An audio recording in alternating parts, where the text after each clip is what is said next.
धीरे धीरे हुआ है, लेकिन ये अग्नि नृत्य आज से 200-300 साल पहले रुस्तम जी महाराज ने जसना जी कृपा से दिल्ली के अंदर, उस समय औरंगजेब बादशाह का शासन था।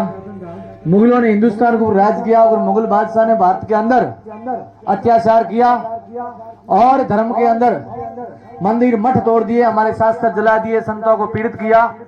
उस समय जसना जी महाराज ने अवतार लिया बीकानेर जिले में कतरियासर गांव में, और भगवान की कृपा से सन 1539 में जसना जी ने उतार लिया। ठीक 200 साल बाद में 17वीं ईस्वी में रुस्तम जी महाराज शिष्य हुए और उन्होंने अपनी भक्ति और तप साधना करके जसना जी महाराज को पसंद किया और गुरु गोरखनाथ जी महाराज सती माता ने उनके ऊपर कृपा की। और उसके बाद में औरंगजेब बादशाह ने क्या किया कि भी जगह जगह मंदिर है, नगारा है, झालर है, शंकर है, मंत्र क्यों बोल रहे हो, और पाबंद किया और उनको दिल्ली बुलाया।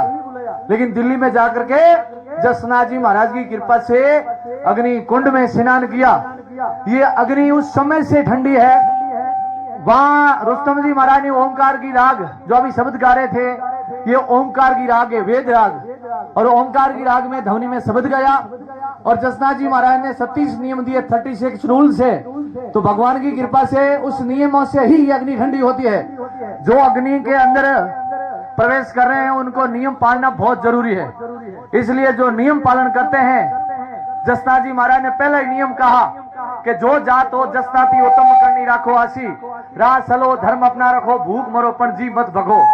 जो जात हो जसनाती, कोई जाति का कारण नहीं है, ऊंच नीच का कोई कारण नहीं है। जसना जी ने कहा जो मेरा धर्म, मेरा नियम और धर्म की नीति पर चलेगा, जो धर्म कर और कर्म पर अच्छा होगा। और नियम क्या है? बीड़ी है, जर्दा है, भोंग है, धतूरा है, दारू है, अफीम है, डोडा है, अमल है, जो भी नशा है, मांस मदीना, उनसे दूर रह करके सिर्फ और साध्वी भोजन और जल के ऊपर जो रहता है, और अपनी रहन सहन। और ऐसे संतों के जो मंच पर हमारे भेखधारी संत महात्मा बैठे हैं, मठाधीश, मंडलेश्वर, परमहंस, उनको प्रणाम करते हुए बहुत ही आज ये आप सभी ने देखा बहुत ही सुंदर अग्नि नृत्य हुआ।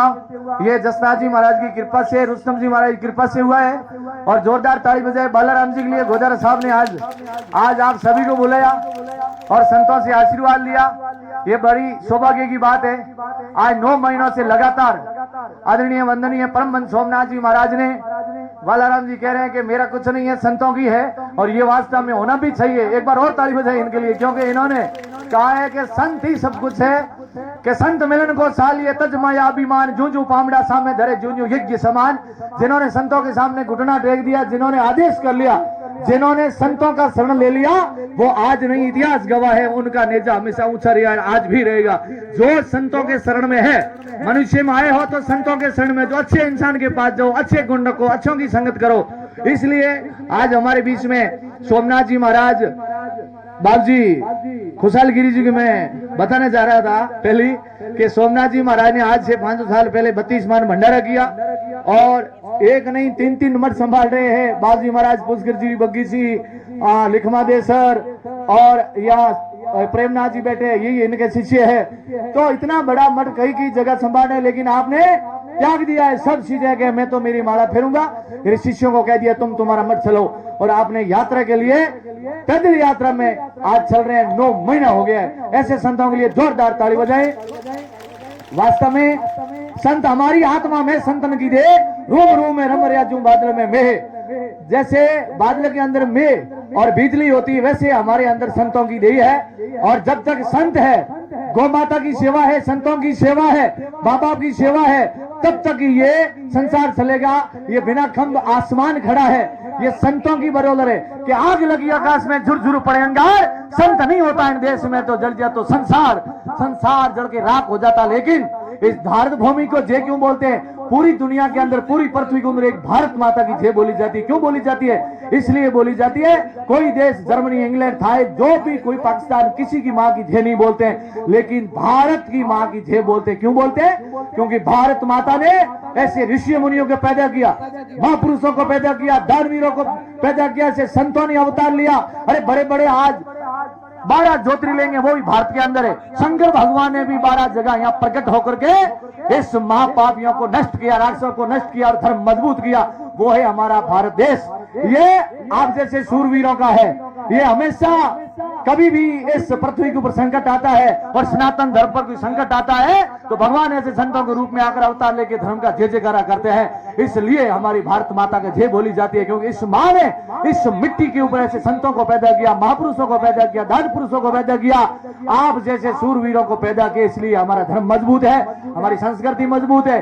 आज आप देश की रक्षा कर रहे हैं और ये हमारे सनातन धर्म की रक्षा कर रहे हैं। वर्दी दोनों, ये भंगवा पहन रहे हैं, आप घा की वर्दी है, लेकिन आप हमारी रक्षा कर रहे हैं। बॉर्डर पर आपको हम वंदन करते हैं, सलूट करते हैं, लेकिन ये धर्म की रक्षा करें, उनको वंदन करते हैं, प्रणाम करते हैं।